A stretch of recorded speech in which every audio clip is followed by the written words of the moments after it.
Transformer में आपको क्या बता रहे थे, दो टाइप का ट्रांसफार्मर होता है, एक स्टेप अप ट्रांसफार्मर और एक स्टेप डाउन ट्रांसफार्मर। तो स्टेप अप में क्या होगा, सेकेंडरी नंबर ऑफ टर्न्स ज़्यादा होगा, और स्टेप डाउन में क्या होगा, प्राइमरी नंबर ऑफ टर्न्स ज़्यादा रहेगा। तो ट्रांसफार्मर का फॉर्मूला क्या होता है, E1 EMF है जिसको वोल्टेज भी बोलते हैं, तो E1/E2 इक्वल टू N1/N2, लेकिन करेंट में उल्टा इज इक्वल टू I2/I1। ठीक है, E1/E2 is equal to N1/N2 is equal to I2/I1। I का उल्टा चलेगा, लेकिन भी मतलब वोल्टेज और नंबर ऑफ टर्न्स डायरेक्टली है, लेकिन I उल्टा है। ठीक है ना, अगर सेकेंडरी वाला नंबर ऑफ टर्न्स ज़्यादा है तो स्टेप अप है, और प्राइमरी ज़्यादा है तो स्टेप डाउन है। ठीक, नेक्स्ट देखिए, वोल्टेज को खाली बढ़ाता है, ये ट्रांसफार्मर AC में ही कनेक्टेड रहता है, वोल्टेज बढ़ाएगा घटाएगा, तो ये ज़्यादा है तो बढ़ाएगा, ये ज़्यादा है तो कमाएगा। नेक्स्ट बताइए कौन कौन AC में है, DC में है, बल्ब AC में, फ्रिज AC में, ये भी AC में, टीवी AC में, DC में। लैपटॉप, क्योंकि लैपटॉप को क्या लगा रहता है, बैटरी लगा रहता है, बैटरी से कनेक्ट होकर के चार्ज होकर चलता है, तो वो DC में चलता है। बैटरी जो है उसको AC से DC कन्वर्ट करके देता है, तब वो चार्ज होता है, जैसे मोबाइल फ़ोन है ना। हाँ, नेक्स्ट तो हम लोग क्या क्या पढ़ लिए, AC पढ़ लिया, DC पढ़ लिया, रेक्टिफायर पढ़ लिया। रेक्टिफायर AC से DC करता है, ट्रांसफार्मर वोल्टेज अप डाउन करता है। इन्वर्टर क्या करता है, DC से AC करता है। देखिए इन्वर्टर में क्या लगा रहता है, बैटरी में DC है, बैटरी से कनेक्टेड रहता है इन्वर्टर, और इन्वर्टर से कनेक्टेड रहता है सारा लाइट वगैरह। हाँ, तो बैटरी में DC करंट रहेगा, बैटरी से इन्वर्टर कनेक्टेड होगा, वो DC को AC में कर देगा, फिर AC से करंट मिलेगा। तो DC से AC उल्टा, रेक्टिफायर और इन्वर्टर एक दूसरे का उल्टा है। नेक्स्ट, तो ये दिखा रहा है यहाँ पे, ये हमारा बैटरी है, यहाँ इन्वर्टर खड़ा है, DC से AC कन्वर्ट कर दिया। नेक्स्ट, अब एक चीज़ याद करने का टेक्निक, इलेक्ट्रिकल एनर्जी से मैकेनिकल एनर्जी कौन कन्वर्ट करता है, बार बार कन्फ्यूजन होता है लोगों को, मोटर और डायनेमो में बार बार कन्फ्यूजन होता है। देखिए इलेक्ट्रिक मोटर में क्या वर्ड है, E और M, इलेक्ट्रिकल एनर्जी से मैकेनिकल एनर्जी कन्वर्ट करता है। कौन सा मोटर, इलेक्ट्रिक मोटर। और मैकेनिकल एनर्जी से इलेक्ट्रिकल एनर्जी कौन करेगा, डायनेमो। देखिए M है और O को थोड़ा सा ऐसे घुमाएंगे तो ये बन जाएगा ऐसे, तो मैकेनिकल एनर्जी से इलेक्ट्रिकल एनर्जी डायनेमो करता है। इलेक्ट्रिकल मोटर, इलेक्ट्रिकल से मैकेनिकल, ये बार बार कन्फ्यूजन होता है बच्चों को, तो ध्यान रखिएगा, एग्जाम में बहुत आता है। तो देखिए M को O से थोड़ा सा घुमा दिया तो E बन गया, दोनों वर्ड में ही आंसर है। नेक्स्ट, इलेक्ट्रिक बल्ब का खोज कौन किया था, एडिसन। इसमें टंगस्टन रहता है, आर्गन रहता है, नियोन रहता है, हीलियम रहता है, जानते हैं ना सर। हाँ, मेल्टिंग पॉइंट टंगस्टन का ज़्यादा होता है, 35 डिग्री सेल्सियस होता है, इसलिए रहता है। नेक्स्ट, फ्यूज वायर बताइए, फ्यूज वायर में किस चीज़ का बना रहता है, वो टीन का बना रहता है, प्लम्बम। तो उसका जो है मेल्टिंग पॉइंट कम होता है और रेजिस्टेंस ज़्यादा होता है, इसीलिए उसका बना रहता है टीन का। वो क्यों बना रहता है, क्योंकि एक प्रोटेक्शन डिवाइस है ये हमारे प्रोटेक्शन के लिए लगाता है। इलेक्ट्रिकल कंडक्टिविटी को कहीं शॉर्ट लग गया तो करंट बहुत बढ़ जाएगा, तो पूरे सर्किटें उड़ा देगा। तो इसलिए ये फ्यूज यहाँ क्या करते हैं, करंट से लगा दिए, कहीं शॉर्ट लग गया तो ये तुरंत, इसका रेजिस्टेंस ज़्यादा है, रोकेगा, लेकिन ये मेल्टिंग पॉइंट कम है, मेल्ट हो जाएगा जल्दी। ये ज़्यादा करंट होगा तो ये मेल्ट हो जाएगा, सर्किट ब्रेक हो जाएगा। तो ये बचाने के लिए है, प्रोटेक्शन डिवाइस है, इसलिए इसका मेल्टिंग पॉइंट कम रखते हैं और रेजिस्टेंस इसका ज़्यादा रहता है। रेजिस्टेंस तो भाई रोकेगा ना कुछ, तो ये करंट से शॉर्ट सर्किट से बचाने के लिए है। अब आ जाइए, मैग्नेटिज्म और इलेक्ट्रिसिटी में क्या अंतर है वो पढ़ना है। तो इलेक्ट्रिसिटी में हमारा क्या था, इलेक्ट्रॉन चाहे पॉजिटिव चार्ज मूवमेंट होता था। मैग्नेटिज्म में क्या होता है, मूविंग चार्ज के बीच में इंटरेक्शन है। ठीक है, इलेक्ट्रिसिटी हमारा इनविजिबल फोर्स है, दिखाई नहीं देता है, इलेक्ट्रिक चार्ज की वजह से जो मैंने Q1Q2/R²। ये क्या है, इलेक्ट्रिसिटी का बाई प्रोडक्ट है, मैंने इलेक्ट्रिसिटी से जो माल निकला, ये कब होगा, जब चार्ज मूव होगा। ये स्टेशनरी में हो रहा है, ये चार्ज मूवमेंट होगा तब होगा। इलेक्ट्रिक मोनोपोल जो होता है एग्जिस्ट करता है, एक पॉजिटिव चार्ज चाहे एक नेगेटिव चार्ज सेपरेट एग्जिस्ट करता है, लेकिन मैग्नेटिक मोनोपोल नहीं है। उसको काट दो, कितनों बार काटो, हर बार दुए को रहेगा, नॉर्थ साउथ, कितनों काटो नॉर्थ साउथ रहेगा। तो ये हमेशा डाईपोल रहेगा। तो इलेक्ट्रिसिटी जो है जब हम पास करेंगे तो स्टैटिक चार्ज होगा, मूवमेंट नहीं होगा इसमें, खाली चार्ज का प्रेजेंस रहेगा, इलेक्ट्रॉन मूव करेगा, लेकिन चार्ज स्टैटिक होगा।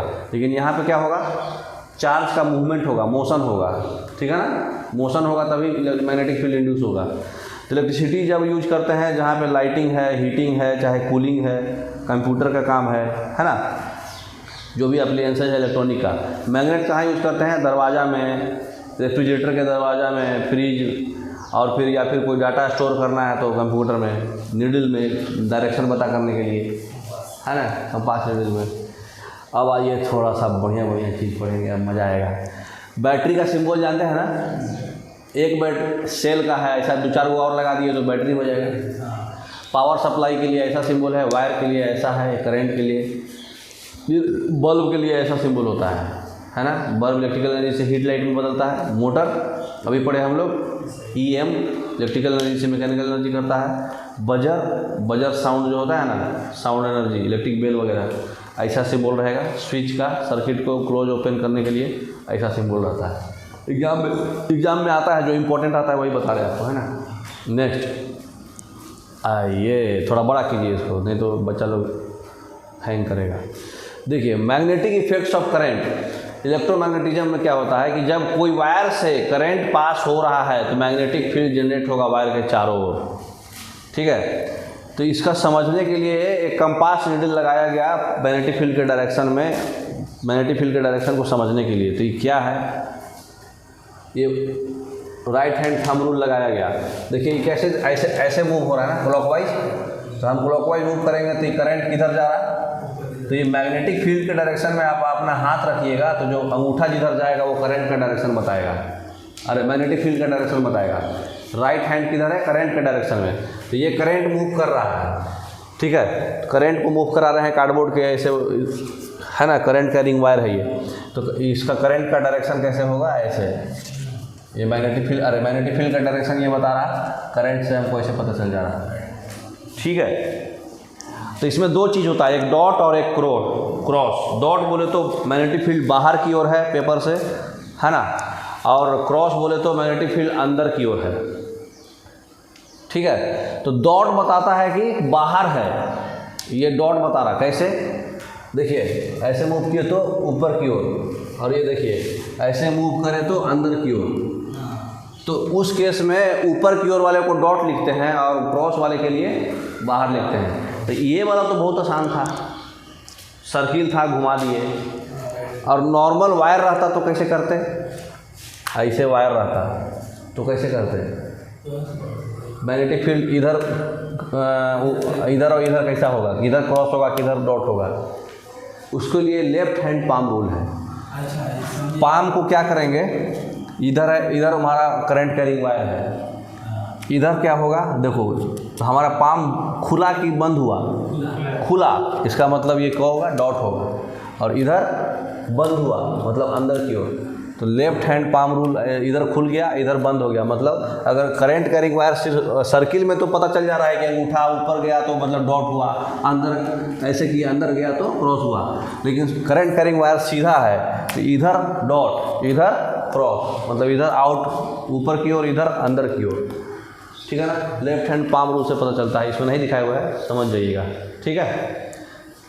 तो जितना क्लोज होगा उतना ज़्यादा करंट होगा, ठीक है। अगर मैग्नेटिक फील्ड का डायरेक्शन रिवर्स कर देंगे तो करंट का भी डायरेक्शन रिवर्स हो जाएगा, है कि नहीं। तो ये कंपास नीडल भी ऐसे दिखाए हुए है, ठीक है। ए वायर का है, बी वायर का है, टॉप व्यू, ठीक है। ये अलग चीज़ है, मतलब ये कंपास नीडल से पता चल रहा है कि करंट ऊपर की ओर ऐसे की ओर जा रहा है, ठीक है। तो कौन सा रीजन में मैक्सिमम मैग्नेटिक फील्ड होगा आउट ऑफ द पेपर, ये मतलब चारों रीजन बताए हुए हैं, इसमें बताइए।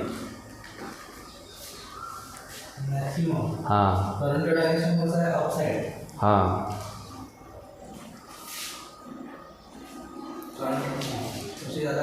अभी आप बताएं ना, लेफ्ट हैंड पाम रूल, ऐसे जाएंगे तो ये अपवर्ड डाउनवर्ड, ऐसे upward downward, upward downward, upward downward, और ऐसे निकाल के जोड़ जाड़ कर लीजिए, है ना। मतलब ये हमें एक सैंपल दिया है समझने के लिए, ठीक है ना। Next, Lenz law. Lenz law बोलता है कि जिस थाली में खाना है उसी थाली में छेद कर देना है, जिससे प्रोड्यूस होना है उसी को अपोज करना है। क्या बोलता है कि जो करंट इंड्यूस होगा इस डायरेक्शन में फ्लो करेगा कि ये जिससे चेंज करके ये इंड्यूस हुआ था, जो इसको प्रोड्यूस किया था उसको अपोज करेंगे। कहने का मतलब हम साउथ से नॉर्थ ऐसे जा रहे हैं, ठीक है, ये ऐसे सर्किट बना नॉर्थ से साउथ, ठीक है। तो यहाँ जो है मतलब ये क्या है, ये कॉइल है, कॉइल से ये करंट ऐसे जा रहा है, गैल्वेनोमीटर में डिफ्लेक्शन ऐसे होकर ऐसे जा रहा है। तो गैल्वेनोमीटर में डिफ्लेक्शन कैसे शो किया, राइटवर्ड। तो जब north pole of the magnet जो है कॉइल के तरफ जाएगा तो जो इंड होगा वो नॉर्थ पोल बन जाएगा, इंड ऑफ द कॉइल जो है नॉर्थ पोल बन जाएगा। तो इसमें देखो क्या हो रहा है, यहाँ नॉर्थ और नॉर्थ रिपेल होना चाहिए, तो ऐसा बनेगा। नॉर्थ हमेशा क्लॉकवाइज बनाएगा, अरे सॉरी साउथ क्लॉकवाइज बनाएगा और नॉर्थ एंटी क्लॉकवाइज बनाता है। पोल का ये अथी है, खूबी है कि नॉर्थ पोल जो है, नॉर्थ देखो ना, नॉर्थ कैसे लिखते हैं, ऐसे ही लिखा रहा है ना। तो ये डायरेक्शन कैसा हो रहा है, कौन सा डायरेक्शन दिखा रहा है, एंटी क्लॉकवाइज। और साउथ कैसा लिखते हैं, ऐसा, मैंने कैसा है, क्लॉकवाइज, क्लॉकवाइज जा रहा है ना। तो अगर यहाँ पे किसी भी चीज़ से हम करंट इंड्यूस करा रहे हैं, मैग्नेटिक फील्ड के मूवमेंट से करंट इंड्यूस होता है, करंट के मूवमेंट से मैग्नेटिक फील्ड इंड्यूस होता है। तो हम मैग्नेटिक फील्ड के मूवमेंट से करंट इंड्यूस कराएंगे तो यहाँ पर ऐसा डायरेक्शन में करंट इंड्यूस होगा कि इसको ढकेलेगा। तो ढकेलेगा बोले तो यहाँ पे नॉर्थ पोल बन जाएगा, यहाँ साउथ पोल बन जाएगा, मतलब यहाँ पे एंटी क्लॉकवाइज बन जाएगा। तो एंटी क्लॉकवाइज बनने के लिए क्या होगा, डायरेक्शन इसको ऐसे बनेगा। देख रहे हो यहाँ कैसा डायरेक्शन है, एंटी क्लॉकवाइज है। तो एंटी क्लॉकवाइज बोले तो यहाँ नॉर्थ पोल एग्जिस्ट हो गया, बोले तो इसको ढकेलना चाहेगा। मैंने इसको पैदा किया था, इसके मूवमेंट से ही इसमें करंट आया, इसके मूवमेंट से ही अप डाउन से इसमें करंट आया, लेकिन करंट ऐसा डायरेक्शन में आया कि इसको ढकेलना चाहेगा।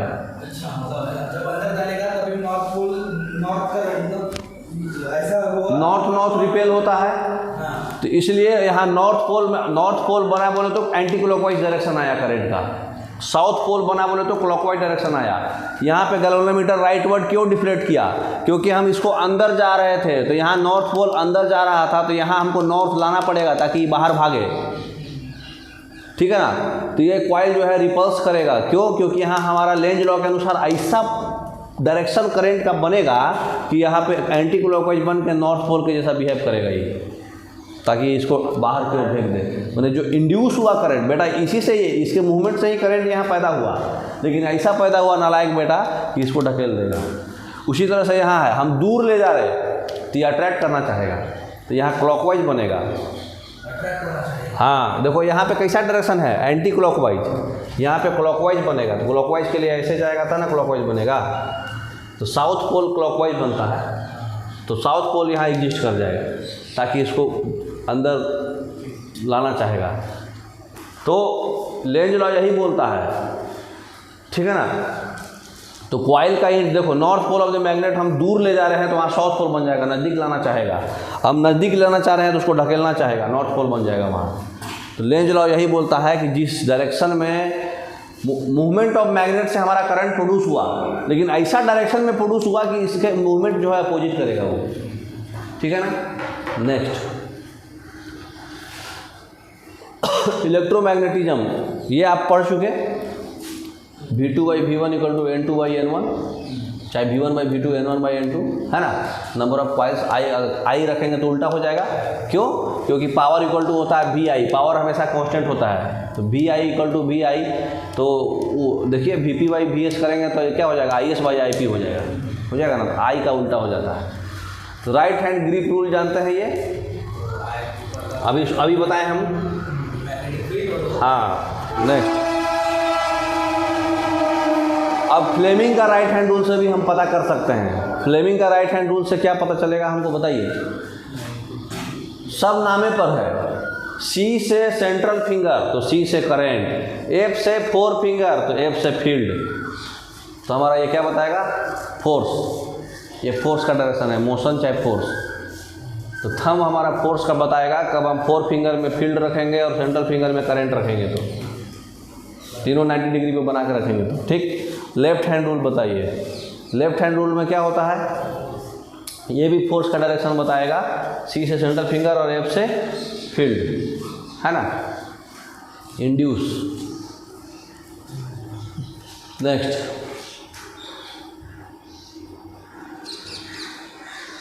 टोरॉयड और सोलेनॉइड। टोरॉयड ऐसा होता है, इसके अंदर पूरा सर्किट वायर रहता है, तो इसका जो मैग्नेटिक फील्ड होता है, हमको ये सब नहीं पढ़ना है, सब दुनिया जहान लहसुन आगे जो भी है, तो ये सब नहीं पढ़ना है। इसका खाली हमको पढ़ना है कि यहाँ ये टोरॉयड में जो मैग्नेटिक फील्ड होता है बी से डिनोट करते हैं, इसका यूनिट होता है टेस्ला, है ना। तो बी से यूनिट होता है टेस्ला होता है, ये खाली कांस्टेंट होता है और एरिया के टेंजेंट होगा, मतलब ये ds है ना, ये सरफेस के टेंजेंट होगा, ठीक है। तो इसका सीधे फॉर्मूला है म्यू नोट NI/2R, हमको खाली ई पाई पढ़ना है, 2πr, ठीक है। तो मैग्नेटिक फील्ड जो होता है टोरॉयड के अंदर जो होता है यूनिफॉर्म होता है, ठीक है। करंट जो होता है टोरॉयड में काउंटर क्लॉकवाइज डायरेक्शन में, मतलब एंटी क्लॉकवाइज डायरेक्शन में चलता है। मैग्नेटिक फील्ड जो होता है, मतलब क्या उसको बोलते हैं, म्यू नोट NI/2πr होता है। R क्या है, रेडियस ऑफ टोरॉयड, I क्या है, करंट, N क्या है, number of turns, mu naught क्या है, coefficient of permeability. Epsilon not क्या था, परमिटिविटी, 1/4 एप्सिलॉन नॉट, के पढ़े ना अभी, Q1 Q2/r², K = 1/4 epsilon not. Epsilon not क्या था, कोफिशिएंट ऑफ परमिटिविटी। अब ये क्या है, coefficient of permeability. Magnetic field का यूनिट टेस्ला, इसका रेडियस का मीटर, I का करंट एम्पियर और N का नंबर ऑफ टर्न्स, तो नंबर ऑफ टर्न्स है, तो इसका यूनिट निकाल सकते हैं आप, है ना। तो खाली आपको यही याद रखना है कि टोरॉयड में मैग्नेटिक फील्ड इतना होता है, ठीक है, और वो टेंजेंट होता है, कांस्टेंट वैल्यू आएगा, सरफेस के टेंजेंट होता है, ठीक। और करंट कैसा होगा, एंटी क्लॉकवाइज। समझ में आ रहा, देखिए मैग्नेटिक फील्ड हमेशा टेंजेंट, कहीं भी कोई बीच का सरफेस ले लीजिए, उसका टेंजेंट बताएगा मैग्नेटिक फील्ड, ठीक है। बस यही याद रखना है आपको, बाकी दुनिया जहान कुछ नहीं याद रखना है, ठीक है ना। अच्छा, एम्पियर, अगर B जो होगा ds के परपेंडिकुलर होगा तो उस केस में 0 हो जाएगा, ठीक है ना। अगर टेंजेंट है तो म्यू नोट NI/2R होगा, लेकिन अगर सरफेस एरिया के परपेंडिकुलर हम ले रहे हैं तो क्या होगा, 0 हो जाएगा। तो एम्पेरियल लूप में 0 हो जाता है। नेक्स्ट, याद रखना है, इतना घूमने का नहीं हो जाता। अब आ जाइए बायोट-सावर्त लॉ। बायोट-सावर्त लॉ में फोर्स इक्वल टू बिल जानते हैं ना, बिल, चूहा का बिल, हाँ वही बिल, BIL, ठीक है ना। तो अगर यूनिफॉर्म मैग्नेटिक फील्ड है और क्लोज लूप है तो क्लोज लूप में फोर्स 0 होता है, ओपन लूप में बिल होगा, ठीक है। हाँ, वही सब दुनिया जहान कुछ नहीं पढ़ना है, बिल, ठीक है ना। अगर यूनिफॉर्म मैग्नेटिक फील्ड है तो सबको हम जोड़ेंगे, मैग्नेटिक फील्ड्स में कर्व है, मैंने क्लोज है तो 0 होगा, और ऐसे ही कर्व है तो बिल होगा। B क्या है, मैग्नेटिक फील्ड, L क्या है, लेंथ, I क्या है, करंट, तो फोर्स इक्वल टू बिल। हाँ, अब मैग्नेटाइजेशन और मैग्नेटिक फील्ड स्ट्रेंथ, तो देखिए गैल्वेनोमीटर से हमको पता चलता है डायरेक्शन जिधर जाए, है ना। तो ये करंट बताता है, तो इसका 2 फॉर्मूला है, हिस्टैरिसीस लूप से, मैग्नेटाइजेशन से। तो टोटल मैग्नेटिक फील्ड जो होता है करंट से भी डिस्टर्ब बनता है और मीडियम से भी बनता है, फील्ड का जो माहौल से। तो ये जो होता है म्यू नोट प्लस Bm, बोले तो mu naught H plus mu naught M, M magnetization से आया और H उसका स्ट्रेंथ से आया, मैंने मैग्नेटिक फील्ड खुद के करंट से जो इंड्यूस होता है वो H होता है ना। तो H equal to mu naught NI होगा और ये M होगा। तो ये मैग्नेटाइजेशन से एक्स्ट्रा मैग्नेटिक फील्ड आता है, नॉर्मल तो म्यू नोट NI होता ही है, ठीक है ना। तो हिस्टैरिसीस लूप में 2 मैग्नेटाइजेशन होता है सैचुरेशन पॉइंट पे, म्यू नोट NI और म्यू नोट M मैग्नेटाइजेशन है, ठीक है ना। तो ये खाली आपको फॉर्मूला रटना है और कुछ नहीं, ठीक है, खाली फॉर्मूला याद रखना है। देखिए फ्लेमिंग लेफ्ट हैंड रूल, उसमें फिगर नहीं दिख रहा था इसलिए इधर दिखा दे रहे हैं, ठीक है। F से क्या था, फील्ड, C से करंट, C से सेंट्रल फिंगर, C से करंट, F से 4 फिंगर, F से फील्ड, तो ये फोर्स बताएगा, है कि नहीं। उधर E भी है, C से करंट, फील्ड, ये फोर्स बताएगा। तो करंट और ईएमएफ भी बोलता है, वोल्टेज भी ले सकते हैं इसमें, ईएमएफ भी लेता है कभी कभी, जैसा फील्ड क्वेश्चन जैसा रहे। फील्ड में फ्लक्स भी कभी कभी लेता है, क्वेश्चन जैसा रहे। तो डायरेक्शन पता करने के लिए आप ये लगा के पता कर सकते हैं, है ना। ठीक है। फैराडे लॉ क्या बोलता है, जो इंड्यूस्ड ईएमएफ हो रहा है, जो वोल्टेज कोई भी कंडक्टर में जो मैग्नीट्यूड उसका जो होगा वो डायरेक्टली प्रोपोर्शनल होगा मैग्नेटिक फील्ड लाइंस के जो उसमें कंडक्टर के द्वारा कट होगा। तो जैसे यहाँ पे जो वोल्टेज जो ईएमएफ इंड्यूस हो रहा है, जैसे कोई भी चीज़ मूव करेगा ना तो जनरेट होगा, करंट मूव होगा तो मैग्नेटिक फील्ड जनरेट होगा, मैग्नेट मूव होगा तो मैग्नेटिक फील्ड जनरेट होगा। तो मैग्नेटिक फील्ड जो मूव हो रहा है तो उससे जो करंट जनरेट होता है वो किसके प्रोपोर्शनलिटी होता है, कितना रेट से मैग्नेटिक फील्ड लाइंस जो है कंडक्टर के द्वारा कट हो रहा है। ठीक है। तो ये तो आप पढ़े ही थे कि नॉर्थ से निकलेगा साउथ में घुसेगा और अंदर अंदर साउथ से नॉर्थ जाएगा, बीचों बीच जीरो होता है, किनारे में मैक्सिमम होता है स्ट्रेंथ, है ना। नेक्स्ट खाली ये रहा था कि कट वाला ट्रांसफार्मर का इफिशियंसी बढ़ाने के लिए हम लोग क्या करते हैं,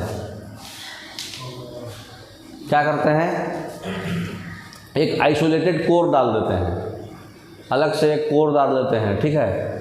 उससे क्या होता है, उसका जो मतलब इफ़िशिएंट हो जाता है। 100% तो इफ़िशिएंट बनाने के लिए बहुत कॉस्टली होगा। तो पावर जो हम लोग यूज करते हैं ट्रांसफार्मर में, हीट इफेक्ट के करने से वजह से कुछ पावर में जो है ना कमी आ जाता है। तो इसलिए power equal to V I पढ़े हैं, V equal to I R Ohm's law से पढ़े हैं। तो power equal to I square R हो जाएगा, और energy equal to power into time, तो energy equal to I square R T हो जाएगा। तो बस ये फार्मूला खाली याद रखिए, ये दुनिया जहां आपको कुछ नहीं याद रखना है, खाली इतना मालूम चलना चाहिए कि हम ट्रांसफार्मर से मतलब मेन जहाँ, हाँ वहाँ से बहुत सारा ट्रांसफार्मर बीच बीच में ये जो लगाते जाते हैं, इसलिए क्योंकि हर समय वोल्टेज डाउन हो जाता है, फिर से उसको बढ़ा के घरे भेजते हैं 230 वोल्ट। यहाँ से मिलता है हमको 11,000 वोल्ट, लेकिन पहुँचते पहुँचते 230 वोल्ट पहुँचाना होता है, रास्ता में ट्रांसमिशन में नुकसान होता है। ठीक है ना। हाँ, बढ़ाना घटाना ऐसे ही बीच बीच में स्टेप अप ट्रांसफार्मर लगाया जाता है, इसीलिए क्योंकि हमारा मेन जो है जहाँ जनरेट हो रहा है और जहाँ पहुँच रहा है उसको पहुँचाने में ट्रांसफार्मर खाली काम करता है, पावर ट्रांसमिशन में। हाँ बोलिए। हाँ, तो जो पावर हम यहाँ पे 11,000 वोल्ट जनरेट करके दे रहे हैं, इसको स्टेप अप करके ये देखिए कितना लगा दिया, 4 लाख करके दे गया। फिर फाइनली वो कम हो करके यहाँ घर में 230 वोल्ट आया। स्टेप अप स्टेप डाउन से इसको रास्ते में नुकसान ना हो इसलिए स्टेप अप डालते जाते हैं। तो इसको देखिए पावर का नुकसान हमारा कितना होता है, आई स्क्वायर आर। तो हम अगर आर जो है पावर जो लॉस हो रहा है उसका फॉर्मूला है आई स्क्वायर आर, तो आर को हमको कम करना है तभी ना पावर लॉस मतलब कम होगा। तो इसको हम लोग कैसे कम सकते हैं, R equal to rho L by A पढ़े थे ना, R equal to resistivity into length upon area. तो एरिया अगर हम बढ़ा देंगे तो रेजिस्टेंस कम जाएगा कि नहीं, क्योंकि एरिया नीचे था ना फॉर्मूला में, R equal to rho L by A में। तो एरिया हम कैसे बढ़ा सकते हैं, मोटा केबल्स यूज करेंगे, मोटा केबल्स यूज करेंगे तो उसका एरिया कम जाएगा। इसीलिए जो ये सब जो बड़ा ट्रांसफार्मर में जो बनाया जाता है बीच बीच में जो सैटेलाइट स्टेशन टाइप, उसमें क्या करता है, मोटा केबल्स यूज करता है ताकि ट्रांसमिशन लॉस कम हो, रेजिस्टेंस हमारा कम हो, नुकसान कम हो। ठीक है ना। स्टेपिंग अप इसलिए कर देते हैं ताकि सारा जो है हमारा जो करंट जो है रिड्यूस हो जाए, है ना। तो पावर लॉस हमारा कम जाएगा। पावर हमारा ये दोनों चीज़ कम कर देंगे तो कम जाएगा ना जी, आर कम कर दे आई कम कर दे तो कम जाएगा।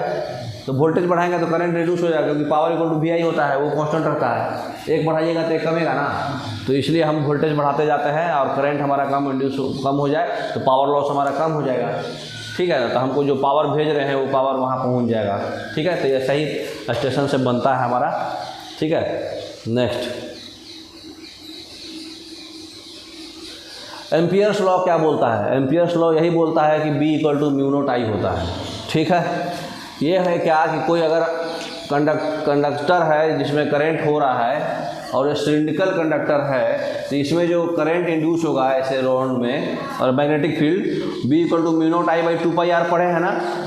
हाँ, तो B इंटू ये इसका पेरीमीटर सर्किल का म्यू नॉट आई के बराबर होगा। तो mu not I Ampere's law ही बताए थे, तो ये बटा 2 पाई आर हो जाता है। B equal to mu not I by 2 pi R कौन बोला था, टोरॉइड में, सोलोनॉइड में भी होगा। तो ये जो होता है ये एम्पियर्स लॉ की मदद से आया था, म्यू नॉट आई।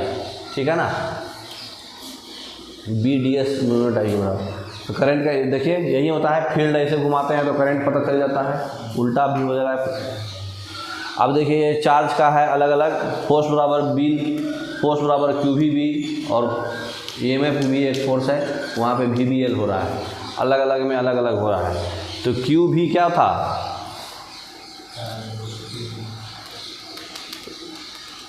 क्यू भी इक्वल टू क्या होता है, अरे ये voltage equal to work by Q पढ़े थे, अभी पढ़ाए थे ना, potential difference equal to work upon Q, तो वही फॉर्मूला से आया है Q V B. Actually Q V B sine theta होता है, लेकिन यहाँ सब कुछ 90 डिग्री है, तो क्यू वी बी फोर्स बराबर बी साइन थीटा, सब में साइन थीटा चलता है, कोस थीटा नहीं चलेगा कहीं भी, आइए सारा वेक्टर प्रोडक्ट है, सारा क्रॉस प्रोडक्ट चलता है, सारा वेक्टर क्वांटिटी है।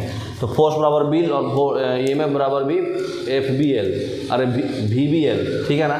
तो ये 3 फार्मूला है। अब एग्जाम में कोई 4 क्वांटिटी में से कोई एक क्वांटिटी गैप करेगा, आपसे पूछ देगा, खाली फार्मूला याद रहना चाहिए और कुछ भी ज़रूरत नहीं है दिमाग खपाने का, ठीक है। बायोट-सावर्ट लॉ जानते हैं, बायोट-सावर्ट लॉ फार्मूला होता है mu naught by 4 pi I dl sine theta by R square, ठीक है। तो ये जो I dl sine theta by R square होता है, कूलॉम्स लॉ के अनुसार आर स्क्वायर है और ये कांस्टेंट है, यहाँ dl साइन थीटा है, ठीक है। तो बायोट-सावर्ट लॉ जो है सिर्फ पतला वायर के लिए है ना, लॉन्ग वायर के लिए ये फार्मूला होता है जिसमें हमको करंट पता चलता है। तो क्या होता है, mu naught by 4 pi I dl sine theta by R square, ठीक है। वन ई जरूरत नहीं है, ये मत पढ़िए, ये 12th लेवल का है, ठीक है, आपको ये पढ़ना है सिर्फ, ठीक है ना। नेक्स्ट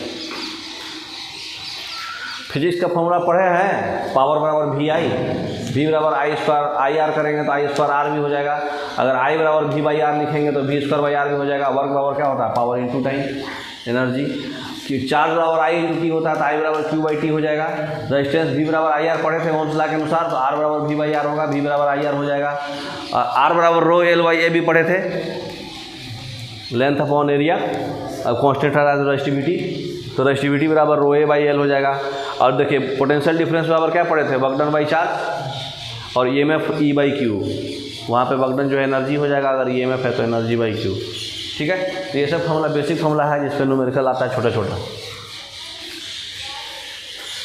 जैसे हम लोग काइनेमेटिक्स में क्या पढ़े थे, डिस्टेंस बराबर वेलोसिटी इंटू टाइम, V बराबर U प्लस AT, है ना, V स्क्वायर बराबर U square plus 2S, S बराबर UT plus half AT square, acceleration बराबर V square by R, force बराबर mv स्क्वायर बाई सेंटीमीटर में पढ़े थे ना। फोर्स ग्रेविटेशन में पढ़े थे G m1 m2 by R square, Newton second law में फोर्स और मास इंटू एक्सेलरेशन, फ्रिक्शन होता है फोर्स बराबर म्यू इंटू m, n क्या है, रिएक्टिव फोर्स, फ्रिक्शन टॉपिक हम कल पढ़ा देंगे। और टॉर्क बराबर होता है force into L sine theta, I omega है ये, अरे आई बोलो तो एंगुलर मोमेंट, आई क्या होता है, मास का इक्विवेलेंट होता है, उसको क्या बोलते हैं, आई ओमेगा, बोले तो एंगुलर, नहीं टॉर्क, आई बराबर m इंटू आर स्क्वायर होता है।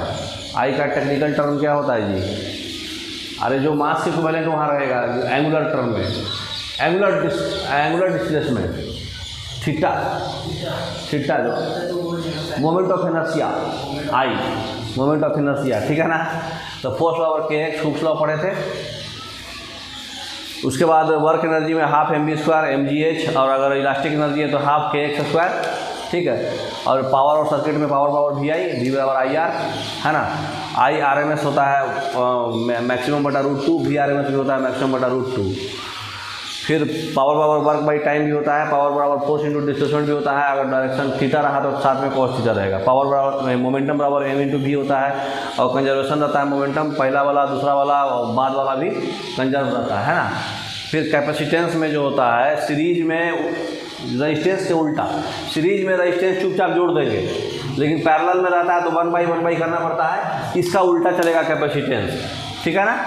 अब ऊपर करिए, अब आ जाइए इलेक्ट्रिसिटी वाला टॉपिक हम लोग पढ़े थे, फोर्स बराबर k q1 q2 by R square, और EMF बराबर फोर्स बाई क्यू नॉट, है ना।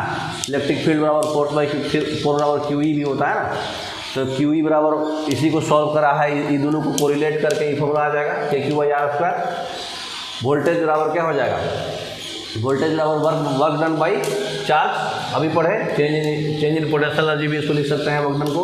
तो डेल्टा यू बाई क्यू भी बराबर के क्यू बाई आर हो जाएगा इस फॉर्मूले से, इससे और इससे रिलेट करके, ठीक है। तो पोटेंशियल बराबर हो जाता है के क्यू बाई आर। अभी हम लोग देखो यही फॉर्मूला आपको खाली याद रखना है। अभी कैपेसिटेंस के बराबर में क्यू बराबर सी बी होता है, ठीक है ना। तो क्यू बराबर सी बी हो गया, एनर्जी होता है potential energy half C B square, ठीक है। खाली फॉर्मूला याद करना है, इसमें कुछ भी आपको एक्स्ट्रा दिमाग नहीं लगाना है। मैग्नेटिक फील्ड अगर वायर में है तो mu not I by 2 pi R, पढ़े ना अभी, पढ़े ना। और एगो बिल और क्यू भी आगे साइन थीटा रहेगा, खाली ये याद रखिए, कभी भी मैग्नेटिक फील्ड में साइन थीटा रहेगा, कॉस थीटा कभी नहीं आएगा। तो बिल और क्यू भी साइन थीटा, आएगा म्यू नॉट आई बाई खाली 2r, पाई घट गया यहाँ से, देखो पाई हट गया, ये कब, सेंटर पे पाई हट जाता है, ठीक है। लूप है तो नॉर्मल वायर है तो ये, बस इतना फार्मूला आपको याद रहना चाहिए, ठीक है। तो आज भर इतना ही मोर देन एनफ है। ये फार्मूला आप रटे रहिए मैग्नेटिक फील्ड का, तो सब कुछ समझ में आ जाएगा, ठीक है। Okay, thank you.